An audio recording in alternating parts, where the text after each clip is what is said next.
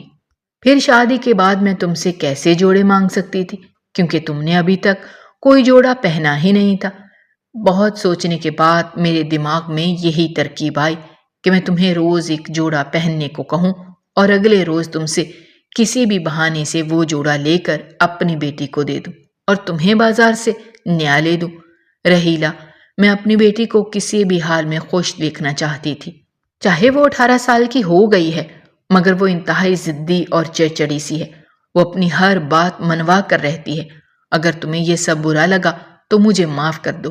یہ کہہ کر میری ساس رونے لگی اور پھر مجھ سے کہا کہ راحیلہ بیٹی، کبھی کبھی جب میں بیمار پڑ جاتی ہوں تو سوچتی ہوں کہ میرے مرنے کے بعد اس کا کون خیال رکھے گا۔ تب مجھے اپنی غلطی کا احساس ہوا اور میں سوچتی ہوں کہ کاش میں نے ان ڈاکٹروں کی بات مان لی ہوتی تو آج اس بیچاری کو بھی اتنی تکلیف سے نہ گزرنا پڑتا۔ اپنی ساس کو یوں روتا دیکھ کر میں نے انہیں معاف کر دیا اور اپنے سینے سے لگا لیا۔ آخر میں بس اتنا ہی کہوں گی کہ دوستو، انسان اپنی زندگی میں کبھی کبھار ایسی غلطی بھی کر لیتا ہے جس کا خمیازہ اسے عمر بھر بھگتنا پڑتا ہے۔ کبھی کبھی بہت زیادہ لالچ بھی ہمیں بہت تکلیف دیتی ہے، اس لیے خدا سے بہت زیادہ مانگنے کے بجائے اپنی بہتری مانگنی چاہیے۔ ناظرین، آج کی یہ ویڈیو آپ کو کیسی لگی؟ کامنٹ